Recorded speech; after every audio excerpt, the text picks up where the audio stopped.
नमस्कार, स्वदेश न्यूज की खास पेशकश स्वदेश सितारे में आप सभी का स्वागत है। मैं हूं आपके साथ भागीरथ साहू। स्वदेश सितारे में आज हम आपको रूबरू करवाएंगे अभिनेता रवि कोठारी से। जी हाँ, आप हाँ, जो हमारे आज के मेहमान हैं वो हैं अभिनेता रवि कोठारी। रवि कोठारी का जन्म अहमदाबाद में हुआ, एमबीए की पढ़ाई की है और फिर 5 साल तक बैंकिंग सेक्टर में रवि कोठारी ने नौकरी भी की है। उसके बाद मुंबई का रुख किया क्योंकि दिल में एक सपना था एक्टिंग करने का, एक्टर बनने का, इसलिए जॉब छोड़कर मुंबई का रुख किया रवि कोठारी ने। और वहाँ पर राज बब्बर की जो पत्नी है नादिरा बब्बर, उनके साथ उन्होंने रंगमंच की शुरुआत की और कई सालों तक रंगमंच में अपने हुनर को निखारा, अपने एक्टिंग को निखारा। उसके बाद फिर कई टीवी सीरियल्स और कई फिल्मों में अहम किरदार निभाए हैं। तो आज के हमारे मेहमान हैं रवि कोठारी। रवि कोठारी ने फिल्म मर्दानी 2 में एक अहम किरदार निभाया है जिसमें एसपी विजय बने हैं रवि कोठारी। और TV series the gone game में मंगू का किरदार निभाया जो कि बड़ा इंटरेस्टिंग किरदार है और इसको लोगों ने अच्छा खासा पसंद भी किया है इस किरदार को। इसके अलावा टीवी सीरीज शिटियार में भी नजर आए एक अहम और इंपॉर्टेंट किरदार में। तो film Fukrey return, stage of सीगे, टेम्पल अटैक में एक अहम किरदार में भी नजर आए हैं, अभिनय किया। इसके अलावा TV series criminal justice, Simran the last soul, Jag Janani, Maa Vaishno Devi, your honour, शूरवीर में इंटरेस्टिंग किरदार और एक अहम किरदार में नजर आए हैं। और बहुत जल्द इनकी अपकमिंग फिल्म है बम्बई मेरी जान, जिसमें के मेनन के साथ इन्होंने एक्टिंग की है। तो टीवी सीरीज है सास बहू और कोकीन है, चिड़िया उड़, ब्लीड विद प्राइड है। ऐसी बहुत सारी तमाम इनके अपकमिंग प्रोजेक्ट जिसमें अहम किरदार में नजर आएंगे। तो आज हम इनसे रूबरू होंगे और जानेंगे इनके अभिनय के सफर के बारे में। और इस वक्त हमारे साथ सीधे जुड़ गए अभिनेता रवि कोठारी। रवि जी, आपका बहुत बहुत स्वागत है स्वदेश न्यूज की खास पेशकश स्वदेश सितारे में। भागीरथ जी, बहुत बहुत धन्यवाद आपका कि आपने मुझे इस लायक समझा, आपके शो में आपने इनवाइट किया। So thank you so much. और शो की शुरुआत हम करें उससे पहले मैं आपका और आपके सारे दर्शकों को तहे दिल से दिवाली की बहुत बहुत बधाई देना चाहता हूँ। आपको भी रवि जी दिवाली की बहुत बहुत शुभकामनाएं। और हम इसी से हम शुरुआत करेंगे। बचपन की कोई ऐसी यादें जब आप दिवाली मनाते थे और आज आप उस यादों को, उस मस्ती को मिस करते हैं, किस तरह से आप दिवाली मनाते थे आप बचपन में? क्योंकि बचपन का जिक्र इसलिए कर रहा हूँ क्योंकि बचपन में जो त्यौहार होते हैं बड़े खास होते हैं और वो हम बहुत सारे ऐसी चीजें करते हैं जो अब बड़े होने के बाद लगता है कि हम वो नहीं कर पा रहे या हम उन चीजों को मिस कर रहे हैं। जी, बचपन का दौर ही कुछ अलग था, वो जमाना ही कुछ अलग था। मोबाइल के पहले का हालांकि हमारा तो बचपन था जब मोबाइल का आगमन हुआ था हमारे देश में 1990 का दशक, 80 का दशक। और बड़ी खूबसूरती से हर त्योहार को मनाया जाता था। हालांकि आज की भागदौड़ वाली जिंदगी में हम अपने रिलेटिव्स, अपने प्रियजनों से इतना ज्यादा मिल नहीं पाते। लेकिन वो दौर एक ऐसा था जब सारे भाई बहन हो, सारे मासियां हो, चाचा चाची हो, घर के सारे लोग एक साथ मिलकर इकट्ठे होकर त्योहार मनाते थे। तो उसका मजा ही अलग था, उसकी खुशी अलग थी। तो वो चीज मैं बहुत मिस करता हूँ अगर आप स्पेसिफिकली मुझसे ये बात पूछे तो।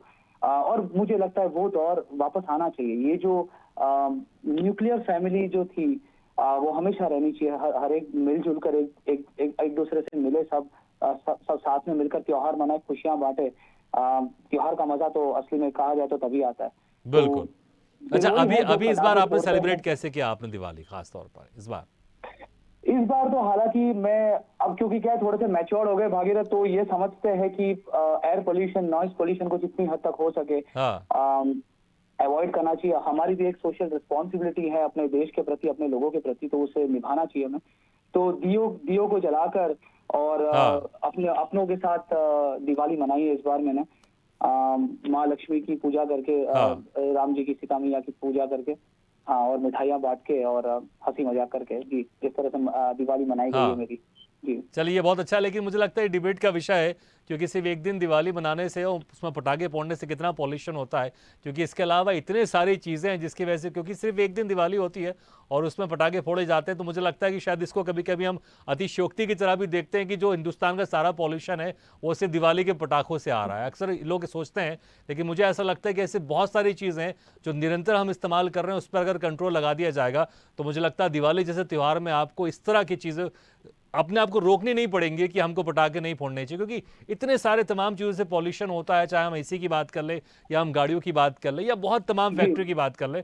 तो मुझे लगता है कि उन चीज़ों पर हम ज़्यादा कंट्रोल करें तो बेहतर होगा। और हाँ, ये भी जी ध्यान रखना ज़रूरी है कि आप कोई एकदम से इतनी सारी चीज़ ना करें, पटाखे भी आप एक लिमिट मात्रा में फोड़ें। ऐसा ना करें कि जी अत्यधिक मात्रा में आपने फोड़ लिया तो आपको ही ज़्यादा नुकसान हो जाए। लेकिन बाकी बिल्कुल चीज़ भी है जिस पर हम गए 24 महीने 24 घंटे और पूरे 7 दिन और 12 महीने हमको ध्यान देना चाहिए कैसे हम हमारे देश का, हमारे इस दुनिया का पॉल्यूशन कम कर सके, ताकि जब त्योहार आया तो त्योहार हम खुल के मना सके। रवि खुल जी, के मना सकते शुरुआत जी नहीं। बिल्कुल बिल्कुल रवि जी, शुरुआत आपकी अभिनय की कैसे हुई? क्योंकि जी जी हमने आपको बहुत सारी फिल्मों में देखा है, बहुत सारी टीवी सीरीज में देखा है, और बड़ी ये है कि आपने एमबीए किया और एमबीए आपने वहां से किया है जहां पर अच्छों का सिलेक्शन बड़ा मुश्किल से होता है। टॉप कॉलेजों में से एक वो रहा है, यूनिवर्सिटी में एक रहा है। तो फिर जी इतने अच्छे कॉलेज से एमबीए करके फिर ऐसे एक्टिंग की फील्ड में आना कैसे हुआ आपका? क्या पहले से ही आपका मन था कि मुझे एक्टर बनना है, या इत्तेफाकन हुआ आपका आना? वेल भागीरथ, अगर मैं ऑनेस्टली बताऊं तो मैं कभी ये समझ नहीं पाया था मेरे अंदर के एक्टर को। मतलब मैं अच्छा। कभी ये नहीं जान पाया था कि मुझे एक्टिंग के हाँ। फील्ड में वाकई में सीरियसली सोचना चाहिए। कॉलेज और स्कूल में, अगर आप हैरानगी की बात तो ये है कि कॉलेज स्कूल में कभी भी मैंने नाटकों में भाग नहीं लिया है। अच्छा। तो हमेशा मैं इस बात से परे रहा था। लेकिन हम्म। जब एमबीए करके जब कॉर्पोरेट लाइफ में आया तो हालांकि ऑफ कोर्स मैंने बहुत अच्छी पोजीशन पे था, अच्छी ए लिस्टिंग इंस्टीट्यूट वेलिंगकर से मैंने एमबीए किया था। हम्म। तो अच्छी खासी जिंदगी चल रही थी, पर एक चीज जो जिसकी कमी थी मेरी जिंदगी में वो थी खुशी। मतलब जो दिल से खुश रहता है ना, जी। तो और ऐसा लग रहा था कि जैसे कि एक एनवायरनमेंट है, एक फिक्स्ड एनवायरनमेंट है, उसी के तहत चलना है, एक हायरार्की है, उसी की तरफ चलना है। और मैं ये नहीं समझ पा रहा था कि what is missing in my life, मतलब मैं क्यों खुश नहीं हूँ ये काम करके, जबकि मैं इतना सब अच्छा कर रहा हूँ। तो वो चीज के लिए कहीं ना कहीं लेकिन मेरे दिल में ये बात थी कि शायद मुझे एक्टिंग में एक बार कोशिश करनी चाहिए। मतलब अच्छा। 70 साल की उम्र में जाकर फिर इस बात का अफसोस नहीं करना चाहिए कि काश मैंने 30 साल हाँ। की उम्र में एक बार नहीं, ट्राई किया था। लेकिन रवि जी, ये ख्याल कैसे जी आपके इसमें आया कि मुझे जॉब करने से खुशी नहीं मिल रही है और ये खुशी मुझे एक्टिंग में मिलेगी? कैसे ये ख्याल आया? आप किसी से इंस्पायर्ड जी हुए या कोई पर्टिकुलर चीज थी जो एक्टिंग में आपको खास अट्रैक्ट करती थी? जी जी जी, तो ये चीज की वैलिडेशन मुझे मिली जब मैंने नादिरा जहीर बबर जी का एकजुट थिएटर ग्रुप ज्वाइन किया। अच्छा। मेरी मॉम ने मुझे स्पेसिफिकली बताया था कि एकजुट करके थिएटर ग्रुप है, अगर तू ज्वाइन करना चाहता है तो वो ज्वाइन करके देख। हाँ। जब मैंने उस थिएटर ग्रुप को ज्वाइन किया, जब नादिरा जी के अंदर ट्रेनिंग लेनी शुरू की, तो सिंपल एक्सरसाइज, कॉम्प्लेक्स एक्सरसाइज, हर तरह की एक्सरसाइज में हाँ। इन्वॉल्व हुआ एक्टिंग की। और वहां से पता चलने लगा कि वाह, शायद इसी के लिए मैं बना था। अच्छा। I mean I started enjoying my life. मतलब मुझे हर ठीक। सेकंड, हर अच्छा, पल तो में ऐसा वो लगा कि रंगमंच मैं आपने जिंदगी जी ऐसे रहा ही शौकिया तौर पर और पार्ट टाइम आपने ज्वाइन किया था कि चलो मम्मी कह रही है तो हूँ। ज्वाइन कर लेते हैं? नहीं भागीरथ जी, उसमें मैंने फुल टाइम ही सोचा था। मैंने अच्छा। अपनी जॉब छोड़ दी थी। ओके। अपनी सारी जॉब छोड़कर मैं यही सोचा था कि एक बार ट्राई करके देखते हैं, ज्यादा से ज्यादा क्या होगा कि हम फेल हो जाएंगे। हाँ हाँ। तो always I have that backup of going back to my corporate world. ठीक। लेकिन मैं सोचा एक बार ट्राई करके, लेकिन जब ट्राई किया तब ये पता चला, जब मैंने अलग अलग नाटकों में हिस्सा लिया हाँ। और अलग अलग किरदार निभाए, तब पता चला कि ये जो मैजिक है, जो ऑडियंस के साथ हम कनेक्ट कर सकते हैं, एक किरदार को जीने हाँ। का, उसको निभाने का, उसको जस्टिफाई करने का जो हमें मौका मिलता है, वो चीज मुझे मेरे जी। दिल को, मेरी आत्मा को छू गई। और तभी से मैंने डिसाइड कर लिया कि अब चाहे कितना भी संघर्ष करना पड़े, हाँ। लेकिन यही फील्ड है और इसी में मैं आगे बढ़ना चाहूंगा। अब पीछे मुड़ के नहीं देखना, और कोई प्लान भी नहीं रखा फिर लाइफ में। ठीक। जी तो फिर उसके बाद जब आपने रंगमंच आपने शुरू किया, जी। और क्या आप सिर्फ रंगमंच ही करना चाहते थे या पहले से तय था कि कुछ समय रंगमंच करूंगा, उसके बाद टीवी और फिल्मों में काम करूंगा? तय पहले से ही था कि टीवी और फिल्म ही करनी है। हाँ। लेकिन रंगमंच में आपके सारे एस्पायरिंग एक्टर्स और एक्ट्रेसेस को बोलना चाहता हूँ कि बहुत जरूरी है, क्योंकि हाँ। आप चाहे कितने भी टैलेंटेड हो, लेकिन आपको अपने आप को पॉलिश हमेशा करना पड़ेगा। जी। और वो पॉलिशिंग चीज जो होगी वो आपके थिएटर में होगी। बिल्कुल। जब आप बार बार एक ही किरदार पे, आपकी कोई गुरु होंगे जो आपको सिखाएंगे हर जी। चीज, आपको फीडबैक देंगे करेक्ट। क्योंकि जब आप टेलीविजन वर्ल्ड में आ जाते हैं, फिल्म की स्पेस में आते हैं, किसी को टाइम नहीं रहता, किसी को समय नहीं रहता। बिल्कुल। दे एक्सपेक्ट कि you are a trained actor, और जब आप सेट पे आएंगे तो आप एक या दो टेक में परफॉर्म करके उनका भी टाइम बचाएंगे और हाँ। अपना भी टाइम बचाएंगे। सो वहां पे लर्निंग प्रोसेस इतनी नहीं रहेगी। लेकिन एज ए स्टूडेंट अगर आपको कुछ सीखना है एक्टिंग के बारे में, अपनी एक्टिंग को पॉलिश करना है, तो थिएटर ज्वाइन करना बहुत जरूरी है। तो बस यही था कि थिएटर ज्वाइन किया था इसीलिए, अपने आप को पॉलिश करने के लिए, अपनी एक्टिंग को निखारने के लिए। और 1 साल थिएटर करने के बाद जब मुझे लगा कि अब पैसा होता नहीं है थिएटर में, हाँ। तो सर्वाइवल की भी बात आ जाती है मुंबई में। बिल्कुल तो फिर बिल्कुल। यही सोचा कि अब जितना सीखना था सीख लिया, अब उस जी जो चीजें सीखी उसको इम्प्लीमेंट करने का टाइम आ गया है। तो बस वहीं से फिर सिलसिला और मेरा स्ट्रगल शुरू हुआ। अच्छा, थिएटर तो आप कर रहे थे, टेलीविजन लेकिन फिर जब आप टीवी और फिल्मों के लिए आप कोशिश कर रहे होंगे, जिसको अक्सर हम स्ट्रगल लाइफ कहते हैं, और पहला जी ब्रेक होता है वो बड़ा मुश्किल से मिलता है वो, और कभी कभी किसी का लग अच्छा रहता है उसको बहुत जल्द मिल जाता है उसको, लेकिन पहला जी ब्रेक की अक्सर लोगों की कहानियां रहती कि मुझे इस वजह से मिला पहला ब्रेक, और जी ऐसे मुझे मिला इतने समय के बाद मिला। तो जो आपका जो स्ट्रगल पीरियड था पहले ब्रेक तक क्या, वो कैसा था, किस तरह का था वो आपका? जी जी। तो मैंने अपनी करियर की शुरुआत की थी 2015 फरवरी 17, मुझे हाँ। वेरी क्लियरली याद है वो दिन जब मैंने डिसाइड कर लिया था कि अब मैं कंप्लीटली इसमें स्ट्रगल करूंगा। हाँ। पहला मेजर ब्रेक अगर मेरा कहा जाए तो वो था यशराज की जो मर्दानी 2 मूवी थी, उसमें मैंने जी। आईपीएस ऑफिसर विजय का रोल किया था। अच्छा, वो ठीक है, ब्रेक मुझे मिला। नहीं, मैं जी थोड़ा सा रोकना चाहूंगा कि मैं चाहूंगा जी थोड़ा हम बड़ी चीज की तरफ हम जाएं जी। आपने कहा जो पहला मेजर ब्रेक था, लेकिन मैं चाहूंगा जी उसके पहले जो छोटा ब्रेक भी था, क्योंकि छोटे छोटा ब्रेक ब्रेक। मुझे जी लगता है क्योंकि वो भी बड़ा एक यादगार होता है। छोटा ब्रेक जो होता है, कम से कम चलिए पहली बार तो हमने कैमरा फेस किया हमने। जी जी जी। हाँ, तो वो नसीब से लकीली फरवरी 17 को मैंने डिसाइड किया था, और फरवरी 22 मतलब 5 दिन के बाद ही मुझे महाराणा प्रताप में हाँ, एक दिन का एक राजा का रोल मिल गया था। क्या बात है। तो I was very happy, I was on the top of the world. मुझे ऐसा लग रहा था कि मैं वाकई में राजा हूँ, क्योंकि मैं सिर्फ किरदार नहीं निभा रहा था। मुझे बिल्कुल, लग रहा था क्योंकि लोग लोगों तो ने ऐसी ऐसी कहानियां सुनी और 5 दिन जी में मुझे एक रोल मिल गया। जी। तो क्योंकि वो सालों एक साल लग छोटा सा जाते हैं, महीने लग जाते हैं पहला ब्रेक मिलने में, भले पहला खड़े ब्रेक खड़े मिलने होने का में। रोल जी। मिले, लेकिन समय लग जाता है, और नहीं आपको नहीं 5 भाग्य दिन में जी, मिल गया। ये बहुत सही है कि लोग मतलब बड़े ब्रेक की बात करते हैं, लेकिन जो छोटे ब्रेक्स के लिए भी लाखों लोगों की लाइन लगी होती है। बिल्कुल। वन डे टू डे का भी जो करेक्टर करना होता है वो भी इतना आसान नहीं होता है। और हाँ। अगर मान लीजिए आपको एक बार मिल भी गया तो हाँ फिर बात आती है उसको कंसिस्टेंट रखने की, मतलब आपको लगातार फिर काम जी। मिलता जाए। एक बार मिलना तो भी आसान है, लेकिन उसको लगातार निभाते जाना वो बहुत मुश्किल है। बिल्कुल। और वो आपको लगातार काम तभी मिलता है जब आप में कोई बात होती है, आप में टैलेंट होता है। डेफिनेटली। तो यही था, मैं बहुत ईमानदार था, अपने काम के हाँ प्रति बहुत मेहनती था। वो कॉर्पोरेट की दुनिया का जो एक मुझे मिला था, उसी हाँ टाइम से मैं एक जो एक बन गया था मेहनती इंसान और जी। ईमानदार इंसान। तो बस वही था, फिर वहां से फिर फुकरे रिटर्न्स में एक छोटा सा रोल मिला। हाँ उसके बाद क्रिमिनल जस्टिस में मैंने एक अच्छा सा रिकवरी एजेंट का किरदार निभाया। बिल्कुल। तो ऐसे छोटे छोटे ब्रेक्स मिलने लगे और मुझे इस बात का कॉन्फिडेंस मेरा और बढ़ता गया कि I am on the right track. हाँ, छोटे छोटे ही सही, लेकिन मुझे काम मिलता जा रहा कंटिन्यू है। मिल रहे हैं जी, मैं बिल्कुल। सस्टेन करता जा रहा हूँ। और मेरे काम की जो लेंथ है वो बढ़ती जा रही है। मतलब पहले अगर एक दिन का काम मिल रहा है तो फिर मेरे को 2-4 दिन के काम मिलने लगे। पहले एक सीन का काम था तो फिर मेरे को 2 सीन 4 सीन। जी। फिर किसी ने बोला अरे यार इसको 6 दिन के रोल के लिए बुला लो, ये बड़ा रोल है, वेटेज वाला है, रवि को बुला लो। तो जब लोग मुझ पर ये विश्वास रखने लग गए, तब मुझे इस बात का एहसास और मेरा कॉन्फिडेंस और बढ़ता गया कि अगर इंडस्ट्री के दिग्गज लोग मुझ पर इतना कॉन्फिडेंस देके मुझे ये रोल दे रहे हैं निभाने को, तो मतलब मुझ में है वो बात। बस मुझे इस ट्रैक पे डटे रहना है, लगातार मेहनत करती रहनी है, अपने एक्टिंग को निखारते रहना है। बिल्कुल। और बस बिल्कुल रवि जी, तो ये जो मर्दानी 2 का आप जिक्र कर रहे थे, जिसमें आपका बहुत मेजर ब्रेक था, ये आपको कैसे मिला? ये बेसिकली भागीरथ जी, मैं थोड़ा सा इसके पीछे जाना चाहूंगा, इस बात के पीछे। जरूर। बात ये थी कि 4-5 साल हो गए थे इंडस्ट्री में, और जैसे मैं बता रहा था छोटे मोटे काम मैं करता जा रहा था। और हालांकि मैं कोई काम छोटा बड़ा नहीं समझता, सारे काम होते हैं। हमारा काम है किरदार को निभाना, फिर चाहे वो 2 लाइन का हो या 2 पेज का हो। बिल्कुल। लेकिन चाह हमेशा ये थी कि कुछ बड़ा, कुछ ऐसा काम करे जो जिसका वेटेज हो उस प्रोजेक्ट में, और हम कुछ कंट्रीब्यूट कर सके उस स्टोरी की लाइन पर, स्टोरी को। वो ब्रेक मुझे मिला ऑफकोर्स मर्दानी 2 से। और तब तक मैं बड़ा निराश भी एक तरह से हो गया था कि 4-5 साल निकल गए, क्यों कुछ बड़ा नहीं हो रहा। बट तभी मुझे यशराज की कास्टिंग टीम से कॉल आया था। सोनल करके कास्टिंग की हेड थी वहाँ पे, तो शानू की असिस्टेंट थी वहाँ पे। और मुझे बहुत क्लियरली याद है, उसने मुझे रिपोर्टर के रोल के लिए बुलाया था ऑडिशन के लिए। और मुझे ऑडिशन देने से ठीक पहले ही बता दिया गया कि रवि जी, ये भी हो सकता है कि आपको पूरी फिल्म में सिर्फ 1 लाइन का किरदार मिले। क्योंकि हम 2-3 रिपोर्टर्स को चूज कर रहे हैं। और जो भी लाइन होगी on the spot director decide करेंगे कि किसको कितनी लाइनें देनी।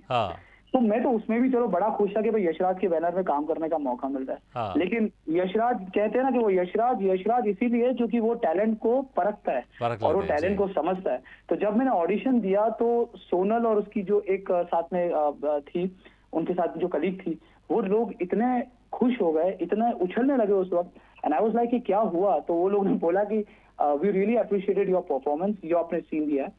और उन्होंने बोला कि नहीं सर, आप रिपोर्टर के साथ साथ एक सब इंस्पेक्टर का रोल है, उसके लिए भी आप ऑडिशन कीजिए। वो हालांकि 3-4 लाइन का है, मैंने ठीक है चलो उसका भी दे देते हैं, उसका भी दिया। उसके बाद उनने मुझे रिपोर्टर के रोल के लिए फाइनल कर दिया। अच्छा। और तब मैं क्राइम पेट्रोल की शूट कर रहा था, तो मुझे कॉन्ट्रैक्ट साइन करने के लिए बुलाया गया था। हाँ। तो मैंने उनको यही कहा कि मुझे 1-2 दिन का समय दे दीजिए, मैं यशराज स्टूडियोज में मुझे अंधेरी में कॉन्ट्रैक्ट साइन करने की बात है, मैंने 2 दिन दे दीजिए, मैं बड़ा व्यस्त हूँ अपने स्केड्यूल में, तो अगर आप 2 दिन दे सके। उन्होंने बोला ठीक है आप 2 दिन बाद आ जाइए और कॉन्ट्रैक्ट साइन कर लेते हैं रिपोर्टर के रोल के लिए। पर उसी दौरान पता नहीं क्या हुआ, मुझे कॉल आया कि आपका रिपोर्टर का रोल कैंसिल कर दिया गया है, क्योंकि वो सीन ही हटा दिया गया मूवी से। अच्छा। तो it was a very major setback for me. मैंने बोला यार मुश्किल से मुझे काम मिला इसमें, और अब सडनली मेरे को इस तरह से पूरा जीरो से शुरू करना। लेकिन उसी वक्त सोनल का मुझे कॉल आया और उसने बोला कि सर एक और रोल के लिए हम आपको ट्राई करना चाहते हैं, वो आईपीएस ऑफिसर विजय का रोल है, और वो अच्छे खासे उसके 4-5 बड़े सीन्स है, रानी मुखर्जी के साथ है। आप और रानी मुखर्जी फिल्म की एक पॉइंट पे दोनों जॉइंटली केस को इन्वेस्टिगेट करोगे, तो काफी बड़ा सीन है और हम चाहते हैं कि आप उस पर ऑडिशन दें। तो उस वक्त तो मैं ऐसा था कि भैया हमारे पास कोई विकल्प तो है नहीं, आना ही पड़ेगा ऑडिशन देने के लिए। लेकिन उनको यही बोल रहा था कि अब मुझे पूरा जीरो से करना पड़ेगा शुरू, और ये एक मैजिक भी था और एक बड़ा ब्रेक थ्रू था मेरे जिंदगी में। बिल्कुल, इसमें कोई शक नहीं। अच्छा, कोई ऐसी इंटरेस्टिंग याद है जो रानी मुखर्जी के साथ शूटिंग के समय आपको याद हो? कैसा एक्सपीरियंस रहा उनके साथ काम करने का? एक्सपीरियंस बहुत अच्छा रहा, बहुत ही प्रोफेशनल है, और जाहिर सी बात है इस लेवल पर है। और बहुत ही प्रोफेशनल है। हालांकि हम सेट्स पे ज्यादा बात नहीं करते क्योंकि वो अपने किरदार में होती है, हम अपने किरदार में होते हैं। तो मेरी ज्यादा उनके साथ कोई वार्तालाप हुई नहीं, मतलब ऑफ द सेट्स। लेकिन जितनी भी हुई बहुत अच्छी रही। एक उनकी अच्छी खूबी मेरे को जो देखने को मिली वो ये थी कि being a superior actor, being a senior actor, वो कभी अपने थॉट्स को हम जैसे न्यूबीज या न्यू एक्टर्स पे इम्पोज नहीं करती है। मतलब हम अगर कुछ भी उनको भी अगर लग रहा है कि कुछ सही नहीं हो रहा है, तो वो शी वोंट इंटरफियर, वो सब डायरेक्टर पे छोड़ देंगे। तो गोपी सर के साथ ही मेरा जो भी था तालमेल था, गोपी पुथरान जो डायरेक्टर थे मर्दानी के, तो वो हमेशा अपने किरदार को निभा रही थी, वो अपने किरदार पे फोकस कर रही थी और अच्छे से क्यूज दे रही थी जब मेरे लाइन आ रही थी। तो ये मुझे बड़ा अच्छा लगा उनका। बिल्कुल। रवि जी, बहुत सारे आपने फिल्में की हैं, टीवी सीरियल की, आपने बहुत सारे इंटरेस्टिंग अपकमिंग भी आपके टीवी सीरीज हैं, लेकिन हम कोई एक संवाद सुनना चाहेंगे जो आपको संवाद याद हो। और अली बाबा में भी आपने बड़ा अच्छा इंटरेस्टिंग एक किरदार किया, जो भी एक हाल ही में टीवी सीरियल चल रहा है। तो अगर कोई भी संवाद अगर आपको याद हो, क्योंकि मुझे याद है मैंने देखा है, एक मोनोलॉग देखा है मैंने अली बाबा में, आपने बड़ा इंटरेस्टिंग उसमें, क्योंकि अभी दिवाली चल रहा है और उसमें राम जी को लेकर कुछ आप संवाद कहते हैं, बड़े अच्छे संवाद है वो। तो मुझे लगता है अगर वो संवाद याद हो तो हमारा दर्शक जरूर सुनना चाहेंगे उस संवाद को। श्योर। इनफैक्ट वो संवाद आज भी आएगा, तो आपके दर्शक अगर चाहे तो 8 बजे सब टीवी पे देख सकते हैं अली बाबा को। तब मेरा यही संवाद जो आधा छूट गया है पिछले एपिसोड में, वो कंटिन्यू रहेगा। वो कहानी कुछ ऐसी है कि मैं कुछ हिंदुस्तानी एक व्यापारी का रोल निभा रहा हूँ, जो काबुल गया हूँ कुछ कारोबार के सिलसिले से, और उन 40 चोरों की दहशत की वजह से हमारा जो वापस जाने का रास्ता है हिंदुस्तान का, वो बंद हो चुका है। तो अली भाई जो है वो उस वक्त आकर हमें सहारा देते हैं, उनके घर पे रुकवाते हैं, उनके शहर में रुकवाते हैं, मिरवाज में। और वहां पर मैं उनको सभी लोगों को दिवाली से वाकिफ कराता हूँ, क्योंकि वो लोग अफगान के हैं, काबुल से ताल्लुक है उनका। तो वहां पर ये मेरा एक मोनोलॉग है जहां पर मैं सभी को रामायण की जो कथा है, जो राम जी ने विजय प्राप्त किया था, उसके ऊपर जरा सा थोड़ा सा एक तो वो मोनोलॉग मैं बता देता हूँ। तो कुछ इस तरह से है कि अयोध्या की पावन भूमि पर जन्म हुआ था एक लड़के का, जिनका नाम था भगवान श्री राम, जो हमेशा न्याय का पक्ष लेते थे। उन्हें मर्यादा पुरुषोत्तम राम कहकर भी बुलाया जाता था। लेकिन कहते हैं ना, जहां अच्छाई होती है वहां बुराई होती है, और जहां सच्चाई होती है वहां लड़ाई होती है। और ऐसी एक बुराई का नाम था रावण, जो था बहुत ज्ञानी, पर उससे भी ज्यादा था वो अभिमानी। एक दिन उस 10 मुख वाले राक्षस रावण ने छल कपट से माता सीता को अगवा कर लिया और अपने साथ अपने राजमहल लंका लेकर चला गया। भगवान श्री राम जी इसी तरह अपनी धर्मपत्नी माता सीता से अलग हो गए। लेकिन कहते हैं ना कि बुराई कभी जीत नहीं सकती, चाहे उसके पास हो कितनी भी शक्ति।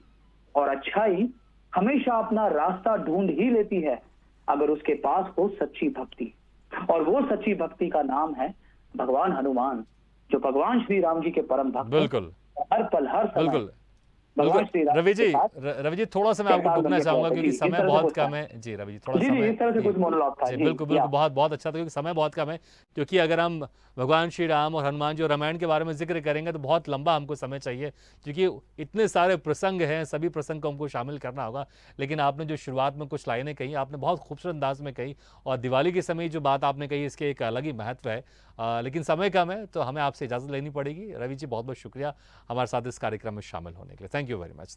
तो स्वदेश सितारे में आज हम रूबरू हुए अभिनेता रवि कोठारी से। अगले बार हम फिर किसी शख्सियत से मुलाकात करेंगे, तब तक के लिए दीजिए इजाज़त। लेकिन खबरों का सिलसिला लगातार जारी है, आप देखते रहिए स्वदेश न्यूज़, सबसे पहले देश।